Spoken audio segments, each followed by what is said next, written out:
अस्सलाम वालेकुम। आज मार्केट 562 पॉइंट माइनस क्लोज हुई है और क्वेश्चन आंसर जो सेशन है वो मैं नहीं कर सका, आज बहुत बिजी था। तो कल इंशाल्लाह क्वेश्चन आंसर सेशन हम करेंगे। और एक क्वेश्चन का मैं जवाब देना चाहता हूँ। कोई हमारी बहन है, उन्होंने क्वेश्चन किया था कि जी कोई स्टॉक है उनके बारे में, जी मैं कल इसको कहाँ सेल करूँ। उनको मैंने उसका जवाब दिया कि कल मैं क्वेश्चन आंसर में आपका सवाल का मैं जवाब दूंगा। तो उन्होंने कहा जी कल आप जवाब देंगे, उस वक्त तक तो मार्केट पता नहीं क्या होगा, तो मुझे अभी बता दें। तो देखें ऐसे जो कमेंट्स हैं उससे मैं मतलब आपसे माजरत करता हूं कि मैं ऐसे कमेंट्स का जवाब कैसे दे सकता हूं। मैं यहाँ पर चीज़ों को सिखाता हूँ इसीलिए कि आपको आप सीखें और अपनी जो ट्रेड है उसको खुद एग्जीक्यूट करें, ठीक है। और आपको सीखना पड़ेगा। देखें आपकी हार्ड अर्न मनी है, मैं यही सपोज कर रहा हूँ और मेरा यकीन है कि हमारे 99% जो इन्वेस्टर्स हैं वो अपनी हार्ड अर्न मनी लेकर आते हैं यहाँ पर, और सीखे बगैर आप शॉर्ट टर्म ट्रेड कर रहे हैं या मीडियम टर्म ट्रेड कर रहे हैं, तो मैं समझता हूँ ये बिल्कुल मुनासिब बात नहीं है। आपको मैंने कोई बात छुपा के नहीं रखी, जितना मुझे आता है मैं आपको सिखा देता हूँ, ठीक है। और अगर एक और हमारे साहब हैं, उन्होंने कहा जी कि कल आपने एक स्टॉक था SCPL, आई थिंक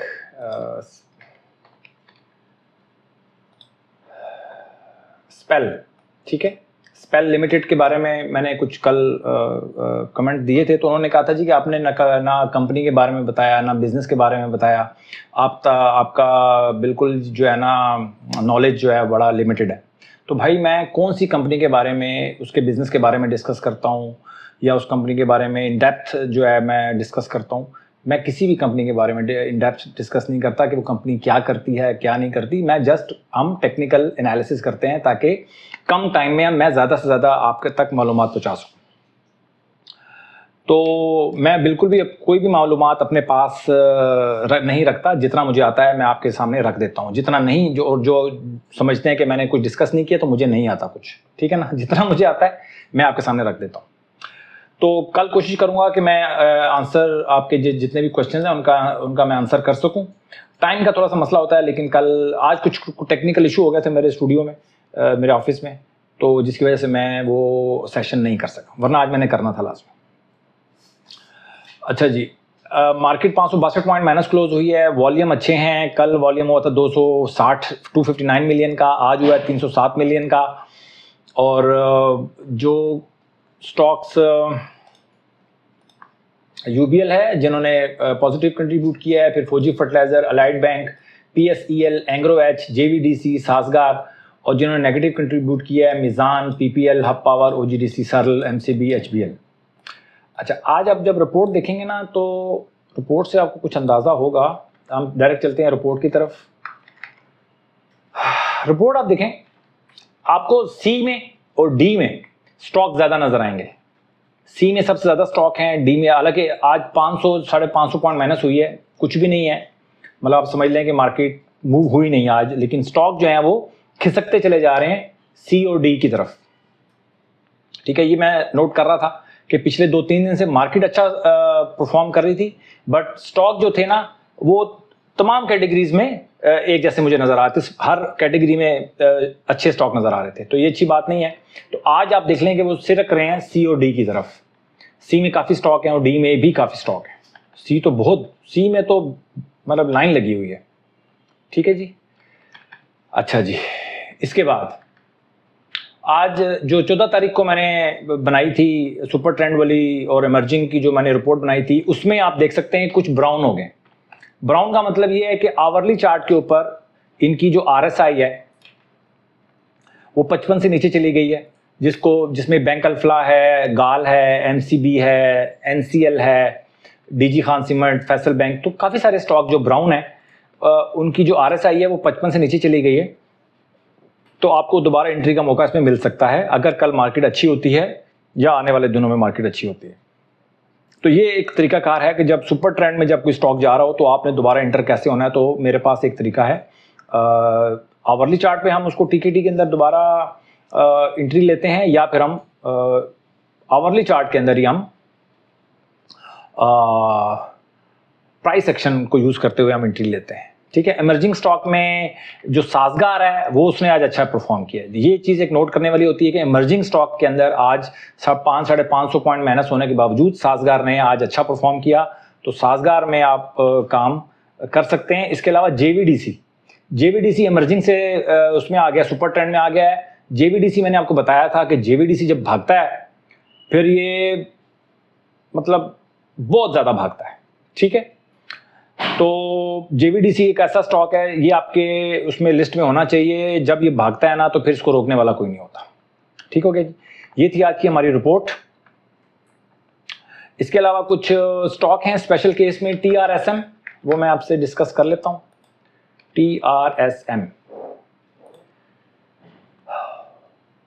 TRSM 3 दिन नेगेटिव इसने रेड कैंडल्स बनाई हैं और आज चौथे दिन आज दोबारा उठा है ये, और वॉल्यूम इसके अंदर हुआ है 44 मिलियन का। मेरा ख्याल है कभी भी इसका 44 मिलियन का वॉल्यूम हुआ नहीं है, पहले होता रहा है, बहुत पहले होता रहा है 33 मिलियन का, लेकिन 44 मिलियन का वॉल्यूम इसका मुझे नज़र नहीं आ रहा।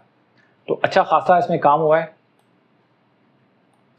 और ये आप खुद देखें, जो लोग इस तरह के स्टॉक में काम करते हैं उनके लिए जस्ट मैं पॉइंट आउट कर रहा हूँ कि ट्रस्ट मुदारबा है, और आज मार्केट माइनस होने के बावजूद इसमें काम हुआ है, और चौथे दिन इसने 3 कंसेक्यूटिव इसने रेड कैंडल बनाई है और आज चौथी कैंडल बनाई है। एक अच्छे ट्रेंड के बाद ये इसने करेक्शन ली थी जी।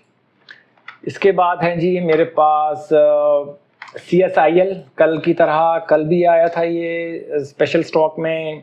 आज कल इसका हाई लगा था 4.37 रुपये और आज हाई लगा 5 रुपये, क्लोज हुआ है 4.50 रुपये। कल के हाई से ऊपर क्लोज हुआ है, तो इसके अंदर भी कुछ नज़र आता है जान। और जो इस तरह के स्टॉक्स में लोग काम करते हैं उनके लिए सिर्फ जस्ट मैं पॉइंट कर रहा हूँ जी। इसके बाद है STPL काफी दिनों से अच्छा जा रहा था, पिछले लास्ट 3 दिनों से उसने अच्छा परफॉर्म किया है। आज 8.80 रुपये हाई लगा के 7.56 रुपये क्लोज हुआ है, 7.45 रुपये लो लगा है। तो अब आप उसको आवरली चार्ट में जाकर इस पे ट्रेड कर सकते हैं। आवरली चार्ट में देख लें कि इसकी जो RSI है 46 पे है। अगर ये 60 RSI क्लोज करता है किसी भी कैंडल में तो आप इसको बाय कर सकते हैं। अगर STPL जैसे स्टॉक में आप शॉर्ट टर्म ट्रेड करना चाहते हैं तब आवरली चार्ट में ही आप उसको ट्रेड करेंगे। लॉन्ग टर्म वाले ऐसे स्टॉक को भी बाय कर सकते हैं, बट अगर आपकी इसके ऊपर ग्रिप है, थोड़ा सा अपने अकाउंट्स पड़े हुए हैं, तभी आप इसके लिए। फिर नेशनल बैंक मैंने क्यों स्पेशल केस में रखा हुआ है, क्योंकि नेशनल बैंक आप देख सकते हैं कि इसका वॉल्यूम जो है ना अभी भी 9th नंबर पे आ रहा है, यानी कि 125 रुपीज का शेयर है और 9th नंबर पे इसका वॉल्यूम है। तो क्लासिकल इसने परफॉर्म किया है अभी तक और बहुत अच्छा परफॉर्म किया है। तो अभी आवरली चार्ट में ये काबू में नहीं आया, थोड़ा वेट करना पड़ेगा। आवरली चार्ट में इसकी RSI क्लोज हुई है 57.94 पे, तो कल का दिन इंतजार करना पड़ेगा। हाँ, 55 से नीचे अगर इसकी RSI जाती है, उसके बाद अगर 60 क्रॉस करती है तब आप इसको बाय कर सकते हैं। या जो इसका अभी का जो ऑल टाइम हाई है तकरीबन इस अभी का जो करंट हाई है इसका वो 130.60 है, ये अगर क्रॉस करे तब भी आप इसमें बाय कर सकते हैं। इसके बाद है जी FDPL, first Dawood properties. Just point कर रहा हूं जी, थोड़ा सा काबू में आया है। लास्ट सुपर ट्रेंड में था ये स्टॉक, मतलब ट्रेमेंडस इसकी जर्नी है, और आवरली चार्ट के ऊपर थोड़ा सा नीचे आया है। अगर ये आवरली चार्ट में दोबारा वही 60 से ऊपर जाता है तो आपके लिए फर्स्ट दाऊद प्रॉपर्टीज में अपॉर्चुनिटी बन सकती है, आप बाय कर सकते हैं अगर आप इस तरह के स्टॉक में काम करते हैं तो। अब ये होगी जी हमारी मार्केट की अपडेट। लॉन्ग टर्म वालों की बात करूं तो लॉन्ग टर्म वालों को इंतजार करना है, वही भाषण है डेली बेसिस के ऊपर जो चलता है, और पब्लिक सर्विस मैसेज है जी। ये भाषण कह लें, उसको पब्लिक सर्विस मैसेज कह लें, और मेरी जिम्मेदारी कह लें। नए लोग जुड़ते हैं मेरे साथ डेली बेसिस के ऊपर तो उनके लिए मुझे पूरी तकरीर करनी पड़ती है। तो आपने मेरे हिसाब से आपको इस जो मेरी जो सुपर ट्रेंड वाली जो लिस्ट है और इमर्जिंग वाली जो लिस्ट है इसके अंदर ही आपने रहना है। और मैं समझता हूँ कि आपको इसके अंदर रहें, इसी के अंदर अपॉर्चुनिटीज़ को ढूंढें। स्पेशल केस स्पेशल लोगों के लिए, स्पेशल लोग वही हैं जो लोग रिस्क लेना जानते हैं, स्टॉप लॉस के बारे में जानते हैं और इस तरह के पेनी स्टॉक्स में एक्सपर्ट हैं। उनके लिए मैं स्पेशल केस को डिस्कस करता हूँ ताकि आप लोग ये ना समझें कि यार कोई चीज़ ओवरलुक हो रही है, ठीक है। इसके अलावा जो लोग ये जो लॉन्ग टर्म के लिए जो इन्वेस्टमेंट करना चाहते हैं तो उनके लिए मैं अर्ज़ कर देता हूँ कि आप थोड़ा वेट कर लें, मौका मिल जाएगा। बेतहाशा मौके मिलते हैं स्टॉक मार्केट में। जो आप काम कर रहे होते हैं तो लॉन्ग टर्म वालों के पास बहुत मौका होता है, लोगों के पास पैसा ख़त्म हो जाता है। क्लाइंट्स बहुत होते हैं हमारे पास, लोगों के पास पैसा ख़त्म हो जाता है। और मेरे पास लाइन लगी हुई है, लाइन 90% क्लाइंट्स इस टाइम ऐसे हैं जिनका पोर्टफोलियो अभी जो उनके पास स्टॉक पड़ा हुआ है वो माइनस में। माइनस का मतलब है कि वो प्रॉफिट में नहीं है, जितना भी उनका पोर्टफोलियो है वो सारे का सारा माइनस में है। मैं लास्ट अभी जो पास्ट गुजरा है इसकी बात नहीं कर रहा कि कौन प्रॉफिट में कौन लॉस में है, मैं अभी की बात कर रहा हूँ कि जितने भी मेरे पास क्लाइंट्स हैं 90% उनका जो पोर्टफोलियो है अभी जो स्टॉक पड़ा हुआ है, अभी जो उनके पास स्टॉक्स पड़े हैं वो सारे के सारे माइनस में पड़े हुए हैं।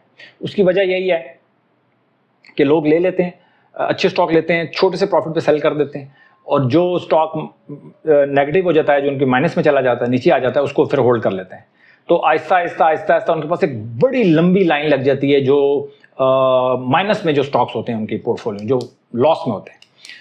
तो इसी वजह से उनका पोर्टफोलियो कभी भी प्लस में जा ही नहीं सकता, कभी प्रॉफिट में वो जा ही नहीं सकते, पॉसिबल ही नहीं है। मतलब वो ऐसा एक फार्मूला उन्होंने लगा दिया है कि उस फार्मूले के ऊपर ऑटोमेटिकली आप लोग ट्यून हो जाते हैं और वो फार्मूला ऐसा है कि आपके पोर्टफोलियो को कभी भी प्रॉफिट में ला ही नहीं सकता, ठीक है।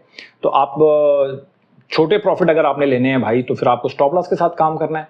अगर आप कहते हैं मैं स्टॉप लॉस के साथ नहीं काम करता, फिर आपको लॉन्ग टर्म इन्वेस्टमेंट की तरफ जाना है और उसके लिए वेट करना है। मैं लॉन्ग टर्म में वीडियोस डेली बेसिस के ऊपर बनाऊंगा, लेकिन जब टाइम आएगा। तो अभी मैं नहीं बना रहा, इसका मतलब अभी टाइम नहीं है, इंतज़ार करना पड़ेगा आपको। अपना बहुत ख्याल रखें, अपनी इन्वेस्टमेंट का ख्याल रखें जी। और मार्केट जो है अच्छा कई दफ़ा ऐसा होता है कि मार्केट का इंडेक्स वो ऊपर रखते हैं और माल डाल जाते हैं। ये बात ध्यान में रखें, जो छोटे प्रॉफिट पे काम करते हैं लोग, नहीं पता चलेगा आपको कि कब मार्केट स्लिप होगी। सिर्फ 500 पॉइंट आज माइनस हुई है, जो मेरे नज़दीक सिर्फ पार क्लोज हुई। 500 पॉइंट आजकल ना प्लस और माइनस कोई मायने नहीं रखते आजकल की मार्केट में। आप देखें कि किस तरह जो स्टॉक हैं सारे COD की तरफ चले गए। तो एक दो दिन अगर मार्केट में मंदी चलेगी तो आपको तो बेचने का भी मौका नहीं मिलेगा। ये शॉर्ट टर्म और लॉन्ग टर्म वालों की बात कर रहा हूँ। लॉन्ग टर्म जो शॉर्ट टर्म और मीडियम टर्म वालों की बात कर रहा हूँ। लॉन्ग टर्म वाले परेशान ना हो। लॉन्ग टर्म वाले अभी लॉन्ग टर्म वालों के लिए अभी मार्केट है ही नहीं मेरे हिसाब से, ठीक है। अभी मार्केट बहुत अच्छी है, लेकिन शॉर्ट टर्म और मीडियम टर्म वालों के लिए, लॉन्ग टर्म वाले अभी वेट करेंगे जी। लॉन्ग टर्म वालों का टाइम आएगा, ऐसा नहीं है कि नहीं आएगा टाइम, ठीक है। कभी लॉन्ग टर्म वालों का टाइम होता है स्टॉक मार्केट में, कभी शॉर्ट टर्म वालों का टाइम होता है। अपना टाइम पे अगर आप काम करते रहेंगे आपको स्टॉक मार्केट कुछ नहीं कहेगी। अपना बहुत ख्याल रखें। Thank you very much.